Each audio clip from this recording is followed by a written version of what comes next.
Hola, esperamos un ratito que se sumen todos.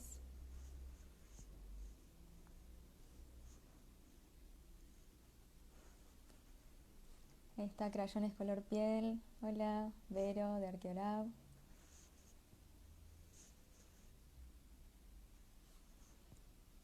¿Se escucha bien? ¿Se ve bien?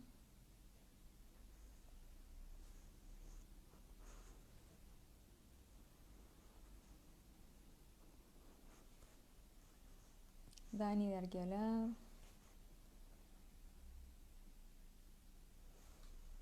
¿Se escucha bien? Buenísimo.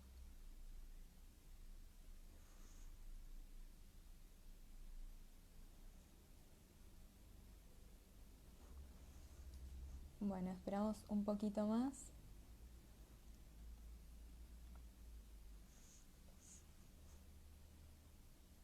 Bien, se ve bien.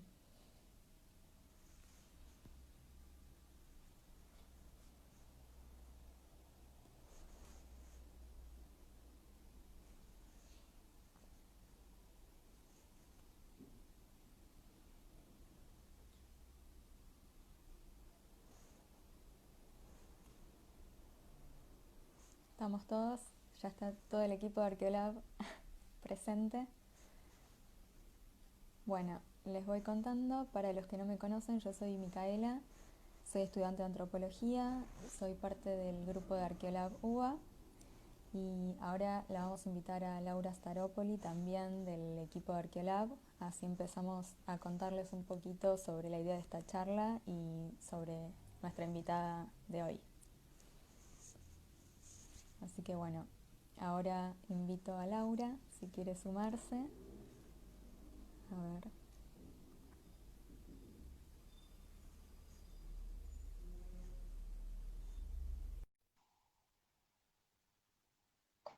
Bueno, ahí está Lau. Hola Hola, Lau, Mica, ¿cómo estás? ¿Se me escucha bien a mí? yo te escucho bien. Perfecto. Bueno, me voy a presentar yo un poquito también, les voy a contar quién soy. Mi nombre es Laura Staropoli, yo soy arqueóloga de la Universidad de Buenos Aires, soy la coordinadora de áreas de trabajo del proyecto Arqueolab Cuba. Ahí veo que se sigue conectando más gente. Estoy sumando. Bien, vamos, ¿Se ve esperamos bien? unos minutitos. ¿Se escucha bien? ¿Se ve bien? Yo escucho bien, no sé qué dicen los que ya se pudieron conectar.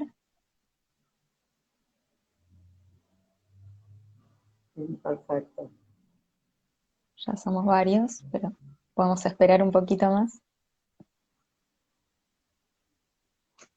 Bueno, mientras vamos contando si quieren, no sé si todos lo vieron, pero hicimos un video que está en el feed, lo pueden buscar, también está en YouTube, haciendo una introducción al tema del racismo sobre las razas, que es un poco también lo que nos convoca hoy, así que pueden verlo también si quieren después para unir con esta charla.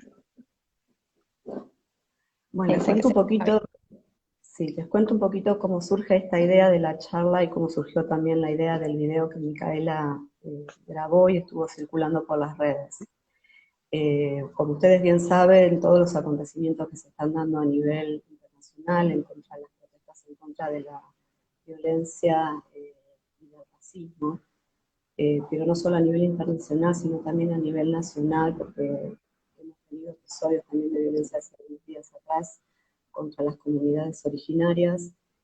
Nos pareció pertinente desde este espacio, desde el proyecto, poder generar algún material que pueda ir circulando por las redes para dar a conocer. Pero también nos pareció pertinente generar un espacio en donde podamos ampliar un poco ese conocimiento, más que nada hacer un aporte desde la ciencia, sobre el tema. Y para eso tenemos una invitada especial hoy que se va a explayar un poco más sobre la temática desde la antropología biológica. Nuestra invitada de hoy es Cristina Deschamps. Ella es directora de la sección de Antropología Biológica del Instituto de Ciencias Antropológicas de la Facultad de Filosofía y Letras de la Universidad de Buenos Aires.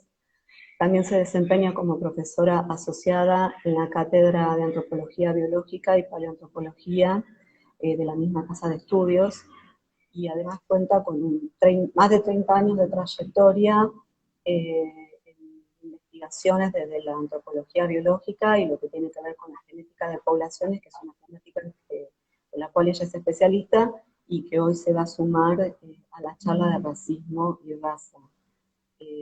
Así que yo, bueno, los voy a dejar ahora por unos minutos, los voy a dejar en la charla con Micaela, así le podemos dar la entrada a Cristina a la transmisión. Así que en un rato nos Nos vemos. vemos después.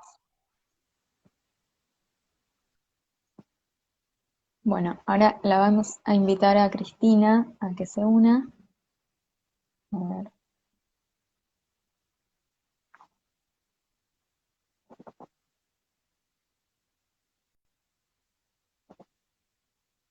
Mm, Ahí está. Te invitamos, Cristina.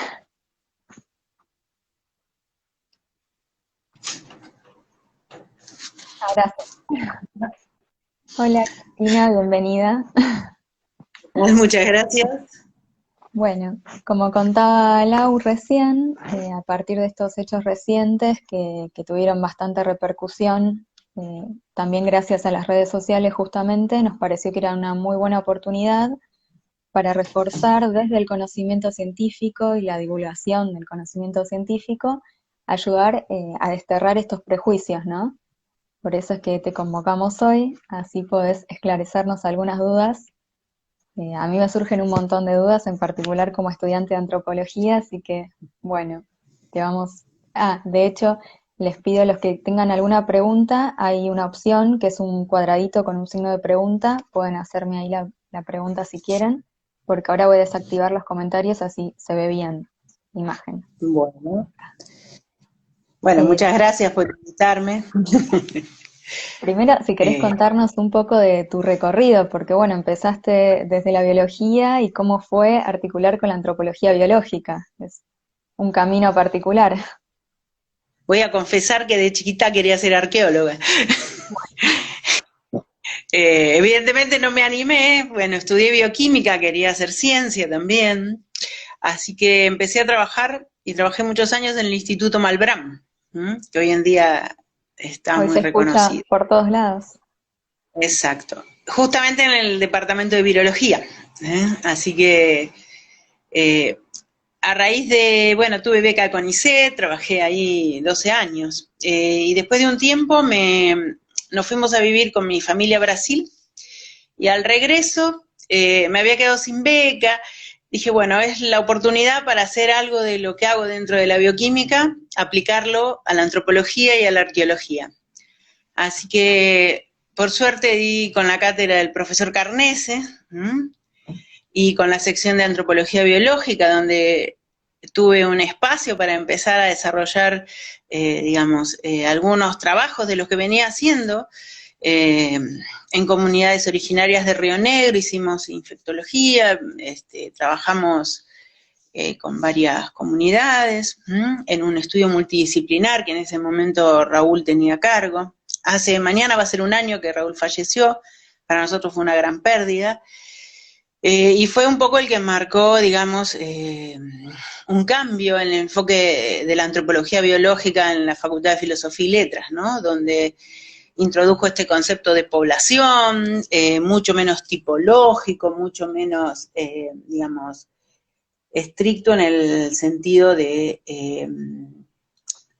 considerar a las poblaciones como el sujeto de estudio y no a los individuos, y la concepción, y dejando de lado la concepción tipológica prevalente, yo te diría que hasta los 70, ¿no? Así que bueno, empecé a trabajar ahí y primero hicimos marcadores genéticos, pero a nivel proteico, y después empezamos a estudiar un poco el ADN de las comunidades cosmopolitas.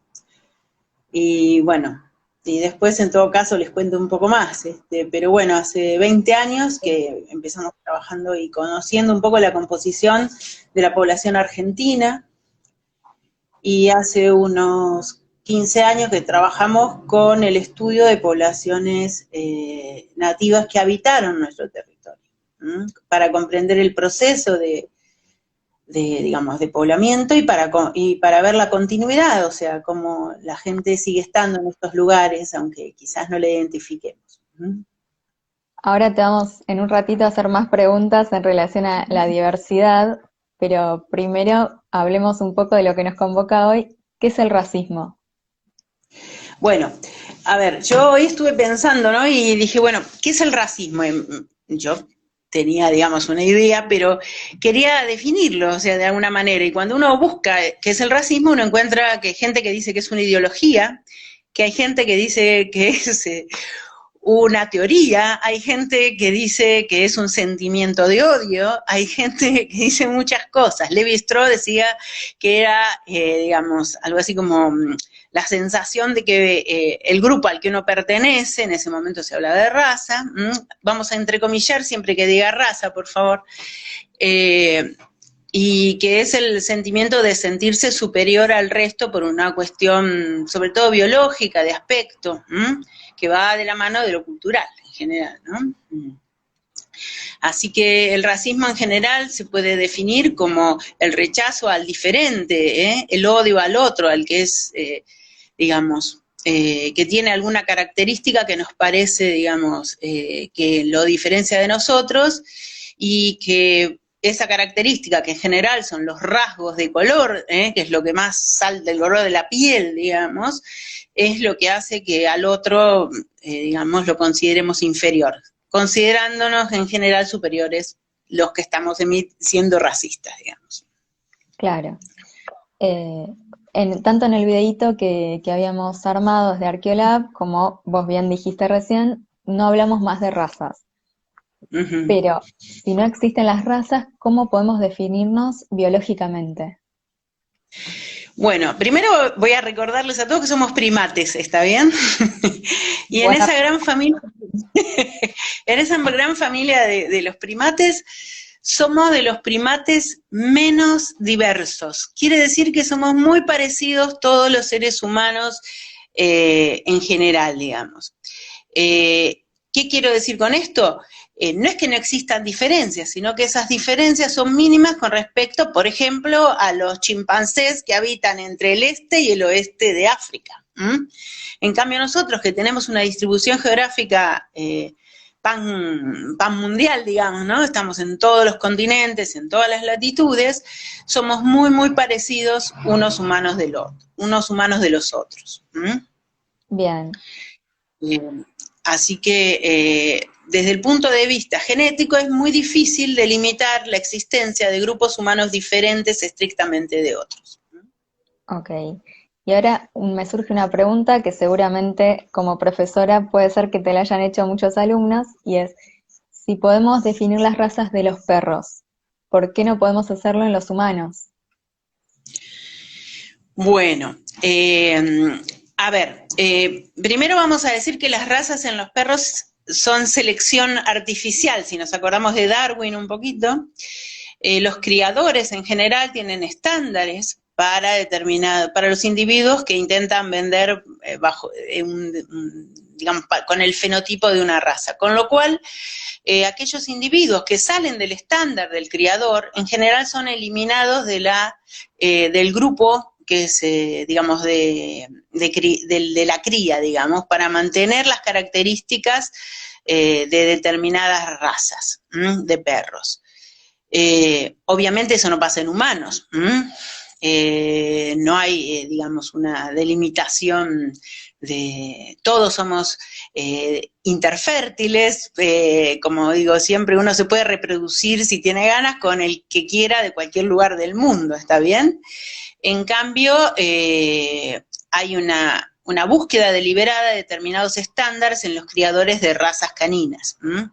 De cualquier manera, existe la variabilidad, de hecho, como te decía, aparecen variaciones en esos individuos que hacen que sean eliminados del conjunto que se considera una raza homogénea de perro. Bien, y hablando después de fenotipos, que lo estuvimos mencionando, y genotipos, ¿cómo podríamos definirlo? Bueno, el genotipo tiene que ver con la composición genética de los organismos vivos. Nuestro genotipo está formado normalmente por el aporte, digamos, de los genes que hicieron los dos progenitores a nuestro organismo. O sea, somos el 50% heredamos de un progenitor y el otro 50% del otro progenitor. La combinación de las variantes de los genes que heredamos de ambos progenitores genera distintos fenotipos. Seguramente si pudiéramos vernos hoy a través de este directo, los 55 personas que están siguiendo el directo, veríamos las variantes que existen entre nosotros, variantes de color, tonos de piel, tonos de ojos, tipos de cabello, grosores de cabello. Entonces, lo que salta a la vista en general, la primera cosa que nos impresiona del otro es el fenotipo externo, o sea, nuestros ojos, nuestro tipo de cabello, nuestro tipo de piel, nuestro color de piel, las cuestiones morfológicas, cómo es nuestra nariz, cómo es nuestro, digamos, aspecto en general. Eso sería el fenotipo. Pero hay un fenotipo que no vemos, que es el interno, digamos. Por ejemplo, si somos buenos productores de insulina, si tenemos determinadas características en los tejidos del cuerpo, todo eso forma parte también de nuestro fenotipo, y es una enorme cantidad de genes que es mucho más de la que vemos en el fenotipo externo. Bien. Hablando de esto, otra pregunta que surge es, ¿qué es la genética de poblaciones? ¿Qué estudia? ¿Cómo podemos definirlo? La genética de poblaciones es un campo disciplinar que surge a principios del siglo XX, fundamentalmente por la ley de Hardy-Weinberg, que alguno de los que cursó antropología biológica se acordará de la ley de Hardy, inglés, y Weinberg, que era un alemán, que definía la constancia de las variantes alélicas en las poblaciones, o sea que las poblaciones de manera estática no cambiaban de por sí, sino que se mantenían. A veces, ¿se acuerdan? Se escondían los genes que eran recesivos, se aparecían las variantes dominantes, pero que los recesivos, por ejemplo, siempre permanecían.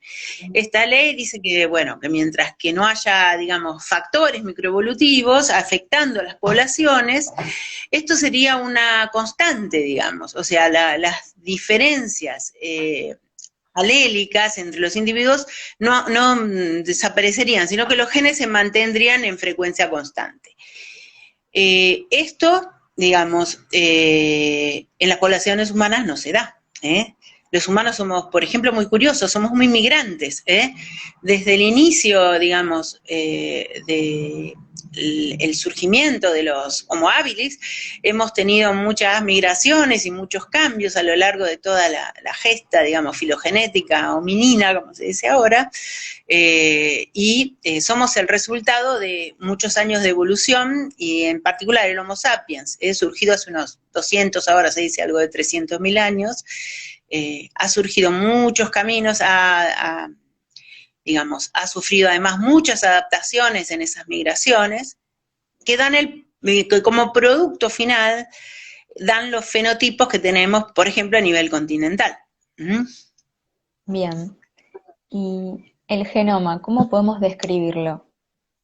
Que es algo que también comentamos en el videito. ¿Qué es el genoma? El genoma de cualquier organismo, como el de los humanos, es el conjunto de información genética que se encuentra en su ADN. ADN que tenemos en el núcleo, ¿se acuerdan de los cromosomas? Tenemos en general, se acepta que el número de genes son unos 25.000 genes en nuestros cromosomas, de los cuales hemos recibido una copia paterna y una copia materna, y esos 25.000 genes pueden expresar a veces más de una proteína, por lo tanto se estima que podría haber unas 70.000, 80.000 proteínas en un organismo como el nuestro, en un ser humano.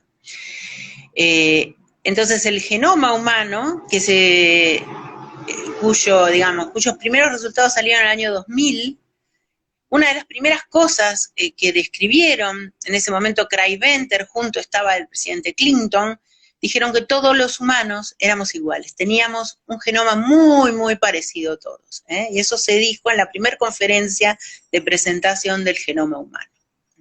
Bien, está bien, entonces todos tenemos el mismo genoma en teoría. Con variantes. ¿Y en qué consistiría un cambio genético? Bueno, el ADN es capaz de cambiar.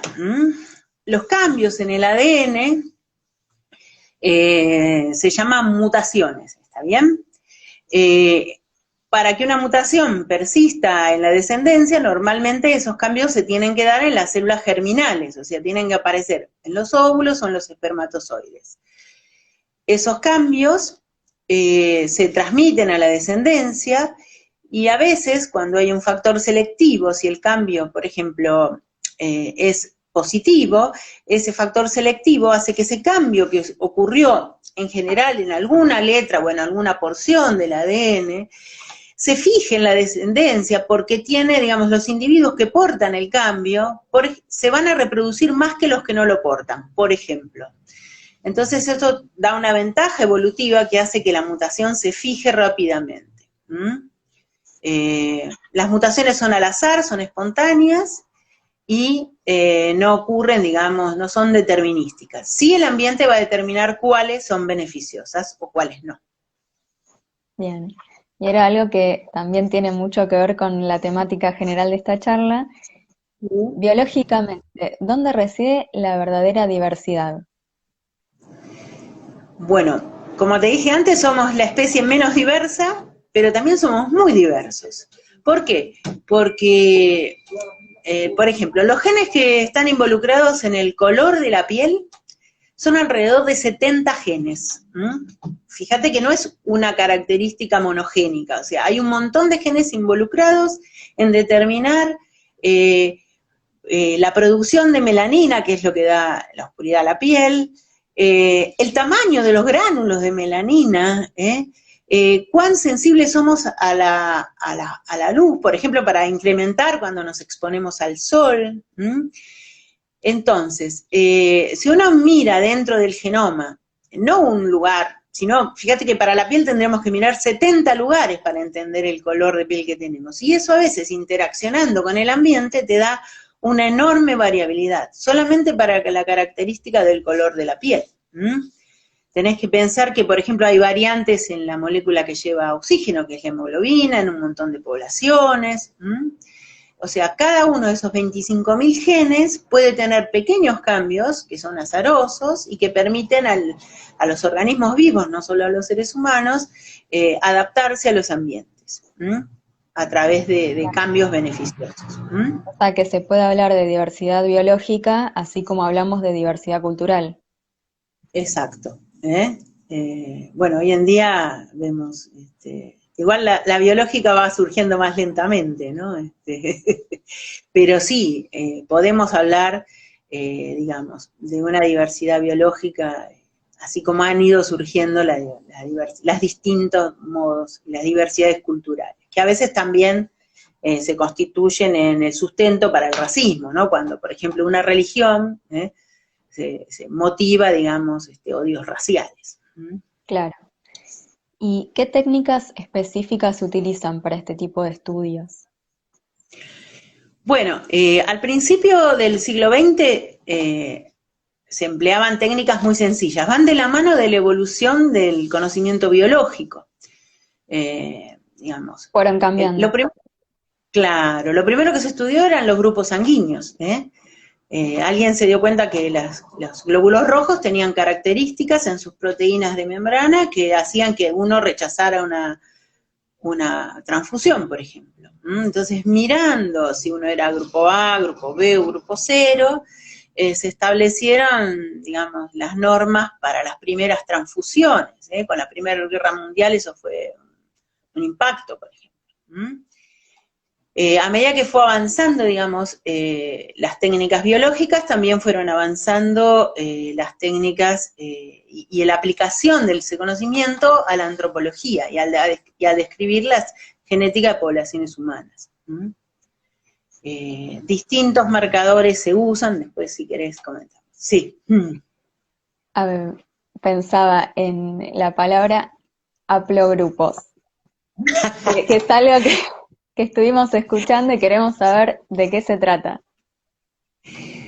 Bueno, primero te voy a contar que además del ADN que tenemos en el núcleo, hay dos, digamos, maneras de mirar el linaje materno, o sea, de dónde venimos a través de nuestras ancestras femeninas, o sea, nuestras madres, nuestras abuelas, nuestras bisabuelas, nuestras tatarabuelas, y hay un ADN que nos facilita esa tarea, que es el ADN que está en las mitocondrias.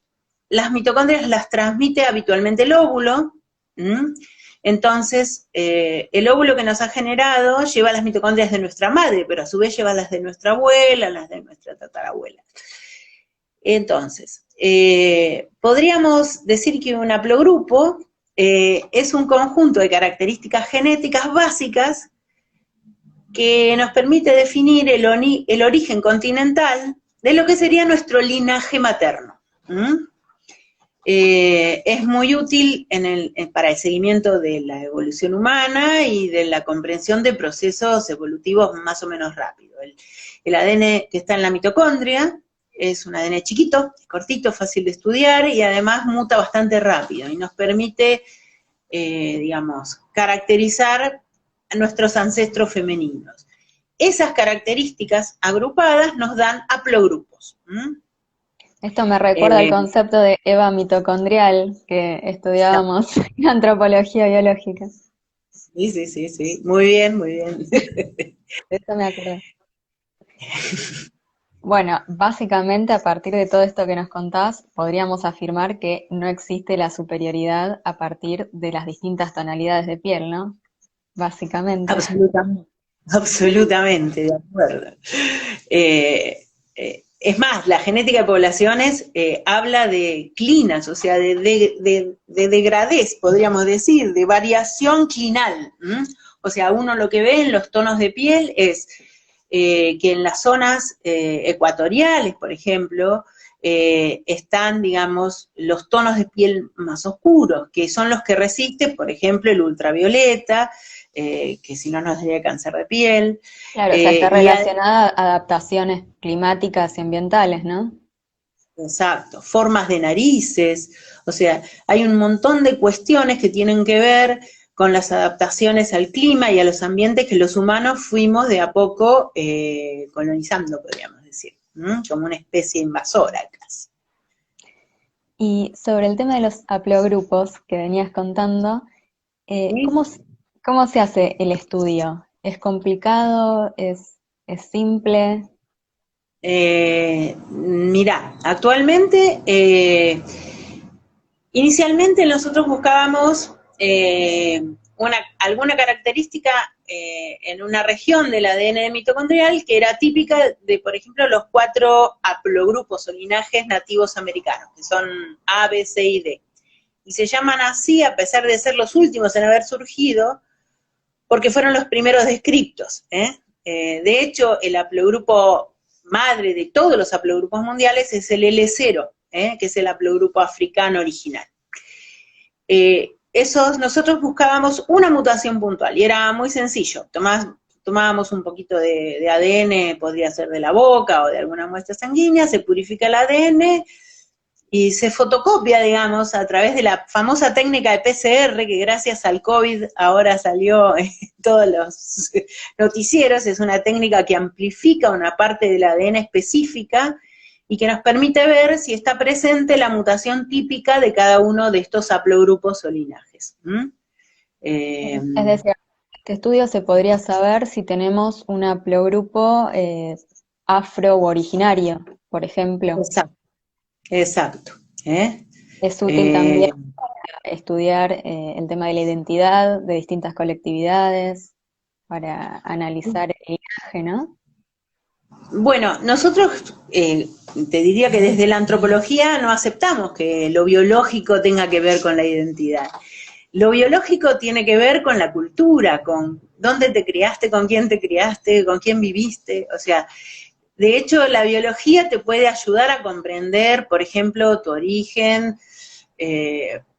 pero no establece tu identidad. La identidad es otra cosa. La identidad no tiene que ver con lo biológico ni con el ADN de tus mitocondrias, ¿está Por bien? supuesto, se compone de un montón de factores. Por Exacto, suerte exacto. ahora se puede hablar mucho más y como decíamos al principio, a partir de todos estos hechos terribles que están pasando, mucha gente empieza a preguntarse, empieza a querer saber un poco más. Por eso nos parece tan importante invitarte y que existan estos espacios de difusión, ¿no? Mira, para nosotros, por ejemplo, fue una sorpresa cuando empezamos a estudiar las mitocondrias de unas muestras de 2 hospitales de Buenos Aires, el Hospital de Clínicas y el Hospital Italiano. Empezamos a buscar primero linajes nativos, amerindios, ¿no? Y yo cuando empecé a hacer los primeros decía, bueno, no voy a encontrar a nadie, porque está toda esa fantasía de que venimos de los barcos, ¿no? Sin Claro. embargo, el 44% de la muestra del AMBA que hicimos tenía una abuela nativa. Eso nos llamó fuertemente la atención, y a partir de eso empezamos a trabajar en otras ciudades cosmopolitas también del país, y por ejemplo en Salta la cantidad de linajes maternos alcanza casi al 90% nativos, ¿no? Fíjate que somos un país heterogéneo también, no es lo mismo mirar la ciudad de Buenos Aires que mirar Bahía Blanca o mirar Esquel, como hemos estudiado. También los haplogrupos paternos llaman mucho la atención. Así como hablamos de haplogrupos maternos, hablamos a partir de una parte del cromosoma Y, se describen con las mismas características, distintas características genéticas de esa parte, los haplogrupos masculinos. Y bueno, nosotros caracterizábamos una mutación que está presente en el 95% de los varones, digamos, de los varones amerindios, y en la población de Buenos Aires había muy poquitos. Sin embargo, en Esquel, por ejemplo, fue el lugar donde más varones nativos encontramos, donde hicimos ese estudio. Realmente somos un país muy diverso también, en cuanto a la Interesante. composición. Porque a partir de estos estudios también se puede reflejar toda esa diversidad que a veces queda tapada por este tipo de preconceptos, ¿no? De nuestros orígenes biológicos también y también a partir de los hechos históricos y cómo nos identificamos con distintos orígenes. Vos fíjate que descubrimos en casi todas las poblaciones del país linajes africanos, cosa que tampoco esperábamos que aparecieran con tanta facilidad. No está Y eso visibilizado. invisibilizados totalmente, y además, no solo invisibilizados desde el punto de vista histórico, sino que la gente que era portadora de esos linajes, a veces no tenía Se nada que ver desconoce. en su fenotipo, ¿entendés? O sea, ¿por qué? Porque la gente desconocía eso, ¿no? Y realmente fue una cosa que nos sorprendió. Nos sorprendió y bueno, lo esperábamos porque de alguna manera toda la población negra que era, y los afrodescendientes, allá por el 1860 eran el 25% de la población de Buenos Aires. Entonces, esa gente no desapareció, la podemos seguir encontrando Muy con su género. interesante porque existe ese prejuicio que uno ha escuchado muchas veces de en Argentina no hay negros, y bueno, acá podemos hablar de que justamente no es el caso, y Exacto. esa población existió y existe también. Entonces es muy interesante para visibilizar a toda la población, que de hecho ahora hay muchas comunidades que están empezando a militarlo y a querer saber más y difundir sobre el origen, sobre la población afro y su historia en Buenos Aires en específico. Así que estos estudios aportan muchísimo a eso. Por supuesto. Pero de cualquier manera, te repito, no tienen que ver con la identidad de los individuos, ¿no? Estamos viendo orígenes biológicos, Por supuesto. Pero con eso también reconocemos el origen pluricontinental de nuestra población actual. Y cuando estudiaban estos orígenes biológicos, ¿cómo reaccionaba la gente cuando se enteraba que tenía orígenes afro en algún punto? ¿Cómo era esa reacción? Bueno, Yo te diría que muchos de ellos, digamos, las muestras, las primeras muestras que se tomaron eran muestras que si bien estaban identificadas, la gente no participó mucho pidiendo, pero a raíz del interés de mucha gente que se acercó al grupo para conocer y por la duda de tener esto, qué origen tenía, digamos, hubo gente que sabía que tenía una abuela que probablemente fuera africana, y entonces eso sí, fue un shock, porque historias de gente que venía a reconocerse como nativo, me acuerdo mucho de una chica mendocina que vino y se acercó al grupo, leyó los estudios y dijo, mi abuela niega que sea nativa. Yo estoy segura que mi abuela es nativa, así que sí, efectivamente tenía mucha razón, ¿no? Hemos, digamos, sorprendido a gente y también hemos confirmado la presunción de algunas personas del origen, tanto africano como nativo americano, ¿no? De su línea materna. Nosotros particularmente estudiamos línea materna. Interesante para ver estas historias familiares, ¿no? De tal vez esas dudas que surgen y cómo estos estudios lo confirman en algún punto, más allá de la identidad, por una cuestión también de curiosidad, de saber o confirmar, y que también muchas veces se relaciona con un sistema que de alguna forma empuja a ocultar o invisibilizar incluso dentro de una familia cuáles fueron estos orígenes. En ese Exacto. sentido, Bueno, hay gente que, bueno, hoy en día no te diría que la gente empieza a poner en valor estos datos, pero tenés razón, o sea, hay mucha gente que oculta los datos. A raíz de esto surgió un proyecto que se llama Genética e Identidad, donde la gente se acercaba y, bueno, se trabajó haciendo entrevistas y viendo las reacciones y valorando, dio lugar a una tesis interesante. de licenciatura, hay un pequeño proyecto ligado a esto, ¿no? Y bueno, después hicimos algunos marcadores nucleares en conjunto con una universidad, con una investigadora argentina, con una universidad, que trabaja en la Universidad de Los Ángeles, y ahí también hicimos marcadores nucleares, ahí vimos todos los ancestros de los individuos, viendo no los marcadores de los linajes, sino los marcadores de todos sus ancestros, porque en definitiva uno cuando recibe digamos, los genes de uno de los progenitores está recibiendo el de sus abuelos y el de sus bisabuelos, ¿no? Y lo interesante de ese estudio fue cuando uno mira todo, digamos, lo que porta un individuo en sus genes, uno percibe que la ancestría en la mayoría de los individuos de Argentina es por lo menos nativa y europea en la mayoría de los individuos. Hay muy pocos individuos que son exclusivamente europeos o que tienen alelos variantes europeas o variantes nativas. Somos todos muy heterogéneos. Si alguien quiere participar de este proyecto, ¿se puede? ¿Cómo puede hacer para acercarse? Bueno, lamentablemente hoy en día el proyecto está suspendido por razones, Okay. por un lado, nos hemos quedado sin becarios, sí, sin postdoc en este momento. Bien, para más adelante entonces. Congelado en este momento, esperamos poder retomarlo, pero bueno, por ahora lo tenemos como en suspenso, digamos. Bien, esperemos que vuelva pronto a reabrirse. No sé si alguien tiene alguna pregunta de los que nos están escuchando, alguna duda más. Pueden tocar abajo en el cuadradito que tiene un signo de pregunta, si tienen alguna pregunta que no hayamos hecho. A ver. Alguien que se anime, a ver. A ver si se animan. Por ahí todavía están procesando tanta información. Bueno, esperamos.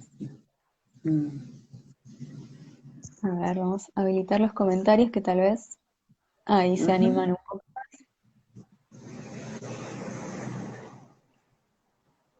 Hola, Dayana. Ay, alguien saluda. Siguen saludando, bien.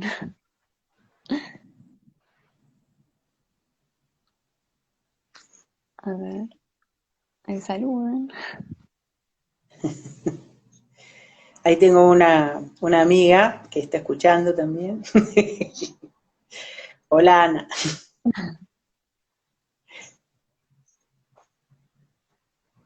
Bueno, si no vamos a llamar a Laura nuevamente, o no sé Bueno, si quieren hacer alguna pregunta, a ver, esperamos un poquito más. Gracias a las chicas de Crayones Color Piel, un proyecto hermoso, después pueden entrar a verlo.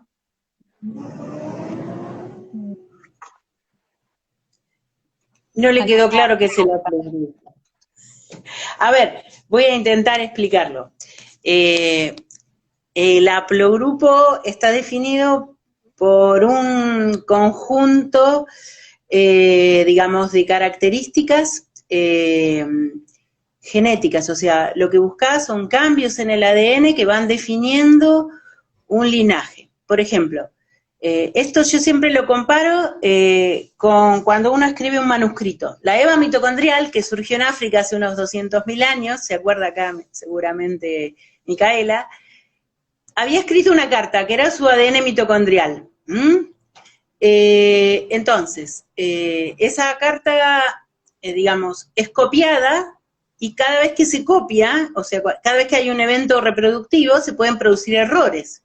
Entonces, si uno mira las mitocondrias actuales de toda la humanidad y uno ve qué cosas se han copiado diferente en cada grupo humano, en las investigaciones,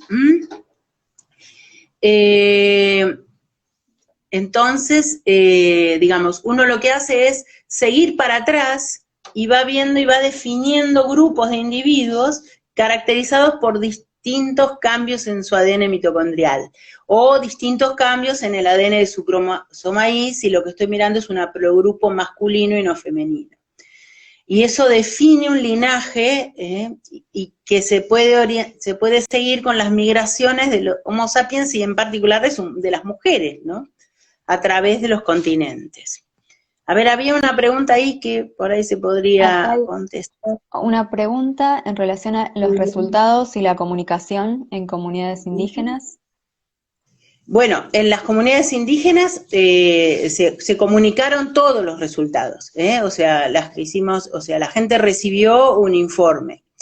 Lo que pasa es que después lo que se trabajó cuando hicimos Cosmopolita fue en hospitales. La gente donaba su muestra y se le entregaba un dato para que volviera a buscar su dato. En general se le ofrecía participar, todo el mundo participó con consentimiento y en ese momento la gente lo que hacía era llevarse el dato de la sección de antropología biológica donde podían consultar.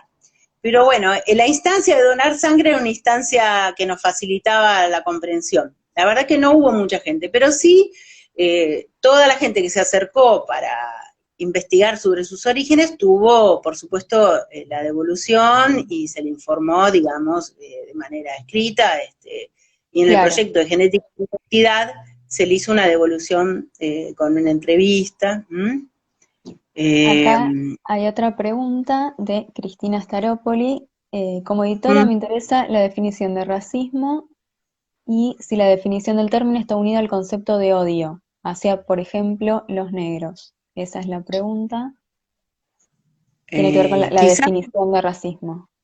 bueno, con los eventos de la semana de hace 10 días, del 25 de mayo, con la muerte de George Floyd, obviamente que hoy en día asociamos el odio racial y en particular en las comunidades donde las comunidades negras son discriminadas. La gente, digamos, entre comillas, los afroamericanos. Yo creo que hoy te decía eso justamente, que si uno busca definiciones de racismo, uno va a encontrar que es el sentimiento de rechazo, el sentimiento de discriminar al diferente. Hay toda una historia del esclavismo. Piensen que la Iglesia Católica no consideró que a los africanos se los podía esclavizar porque no los consideraba humanos, mientras que a los nativos americanos que digamos, no eran esclavos los nativos porque eran considerados individuos humanos, pero había que evangelizarlos, mientras que los otros no, porque ni siquiera se consideraban humanos. Entonces, digamos, yo creo que viene, digamos, del sentir. El mismo Watson, que fue uno de los descubridores de la estructura del ADN, en un momento dado, hace unos 10 años, hizo una declaración sobre que los negros eran inferiores psicológica y cognitivamente a los, entre comillas, blancos, y eso le valió que lo echaran de todas las sociedades en Estados Unidos, por ejemplo. Hay científicos que intentan buscarlas, que intentan afirmar que las pequeñas diferencias entre poblaciones justifican la existencia de grupos humanos, cuando eso no existe. Dos individuos entre sí en una población de un continente tienen 85% de las diferencias que podemos encontrar entre dos humanos cualesquiera. Y solamente entre continentes la diferencia entre un individuo y otro puede ser el 8%. Si a una catástrofe solo sobrevivieran los africanos, conservaríamos el 93% de la variabilidad genética humana. Acá hay una pregunta más. Pregunta cómo interpretaron que haya más aporte amerindio en Esquel que en Buenos Aires. A ver, se me fue la pregunta, si no me equivoco, esa era la pregunta. Bueno, primero porque cuando hicimos los marcadores, perdón. Buscando una mutación que es típica del cromosoma Y de los amerindios nativos. Fue el lugar, digamos, donde más nativos encontramos. Mi compañero Sergio Avena siempre dice que es uno de los últimos lugares donde, digamos, el Estado argentino tuvo intervención. Entonces, quizás han sobrevivido más hombres nativos. Piensen lo que fue la matanza de los, digamos, el genocidio de los individuos, de los amerindios en general, con la conquista europea en todo el continente. Y quizás por ser Esquel uno de los lugares donde más tarde, digamos, llegó el Estado Nacional, es que hayan sobrevivido más individuos. Nativos varones. Sobre lo que comentabas antes de Watson, acá Anita Simoneto comenta que le sacaron el Nobel, por eso que dijo. Además, cierto. Gracias, Anita. Otro dato. Algo, no sé si querés hacer una pregunta, si nos vamos quedando sin tiempo, contame. Y no sé si hay más preguntas. A ver. Acá saludan. Pero, gracias. Bueno, pregunta cómo fue las relaciones con las comunidades. Bueno, al principio yo empecé a trabajar cuando ya estaban iniciados los trabajos en Río Negro, y bueno, siempre fue a través de acercamiento a los grupos, y Raúl normalmente ha hecho hasta asambleas donde la gente votaba para decir si quería participar o no, ¿no? En general, siempre han sido, digamos, por supuesto con consentimiento. A partir del 96 empezamos a trabajar en cosmopolitas, ¿no? O sea, que ya no se trabaja más en comunidades. Bien, ahí también Crayones Color Piel comenta, bien sacado el Nobel, que de paso te cuento, Cristina, del proyecto de Crayones, ellas quisieron incorporar como una herramienta de dibujo y de otra forma para que los chicos puedan relacionarse con otros crayones color piel. Sacaron una línea de crayones justamente con otra diversidad de colores para trabajar sobre ese tema con los chicos, que bueno, a veces está asociado al sentido común y demás, así que es un lindo proyecto que apunta a ir en contra de estos prejuicios. Así que si quieren después investigar el proyecto. Acá saludan. A ver, no sé si ahí. Preguntan dónde podemos leer sobre esto. Bueno, si hay cosas escritas que podemos alcanzarles. Si quieren, podés, en todo caso, podemos pasarles algunos, digamos, PDFs para que lean diversidad genética en Argentina, publicaciones, libros, algunos capítulos más de divulgación. Hay uno interesante que escribió Sergio Avena en conjunto con el equipo, pero bueno, es el autor principal, que se llama El crisol de razas en la Argentina. Existió un crisol de razas en la Argentina. Bueno, hay varias cosas que si quieren podemos alcanzarles y les pueden, no sé, después vemos cómo distribuirlos. Bien. Ahí comentan del proyecto de crayones. Yo un poquito porque los vi en Instagram. Bien. Claro, que la idea es que el nombre de color piel no se asocie solamente al rosa, por supuesto, sino que hay una gran diversidad. Y Mini Pselka, a ver, Mini Kinder, perdón, Veselka comenta también sobre la propuesta del proyecto, que trabajaron con bebés de 1 a 3 años desde la primera infancia, claro, que es el mejor momento para trabajar estas cuestiones. Bueno, ¿agradecen? ¿A ustedes? Bueno, no sé si hay alguna otra pregunta. Ahí, Mercedes, muy buena charla, gracias. Si no hay más preguntas, entonces te agradezco muchísimo, Cristina, por todo lo que nos compartiste, por este espacio que estamos construyendo también de difusión de todos estos conocimientos. Y te agradezco un montón. Y ahora llamamos a Laura Bueno, y gracias a ustedes también. seguramente va a haber otro ciclo de charlas. Vamos a seguir trabajando en estos temas. Gracias de parte de todo el equipo de Arqueolab. Así que No, bueno, por favor. nos despedimos por ahora entonces. Bueno, saludos a todos, muchas gracias por participar. Muchas gracias. ¿Cierro esto? ¿Cómo hacemos? Chaucito, cierro. A ver, bien. Invitamos a Laura nuevamente.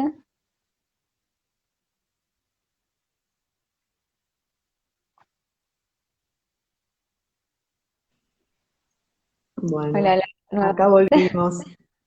Bueno, la verdad, gracias a Cristina que se ha sumado a esta transmisión, muy amable de su parte haber participado y también habernos esclarecido un montón de cuestiones que muchas veces desconocemos y que nos llevan a ideas eh, erróneas.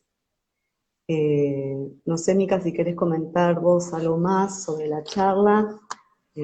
Espero que a la gente no le haya resultado un poco confuso algunos Muchos conceptos, pero conceptos para investigar también y refrescar algunos para, temas que quizás para seguir algunos, leyendo.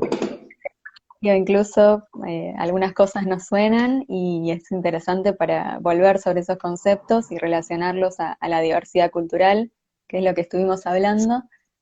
Así que bueno, espero que les haya gustado a todos los que estuvieron escuchando, que hayan Yo me esclarecido. quiero quedar con una reflexión, eh, porque la idea de esta charla fue un poco también, desde el aporte de la antropología biológica, poder desmitificar ciertas ideas que lamentablemente siguen muy arraigadas en nuestra sociedad y que uno lo nota también en la convivencia con la gente en todas partes, de cómo esas ideas están arraigadas incluso en el vocabulario de la gente. Cómo es muy común escuchar a la gente hablar de la raza humana, cuando en realidad Cristina nos dejó claro que la raza humana no existe, sino que somos todos la misma especie. En ese sentido somos todos iguales, no existe la superioridad de ciertos grupos sobre otros, y que estas ideas que circulan y que generan mucha discriminación, mucha violencia y mucho odio, se utilizan más que nada para legitimar ciertas cuestiones de dominación de grupos sobre otros. Así que yo quisiera quedarme con esa reflexión para que podamos cerrar este capítulo de esta charla.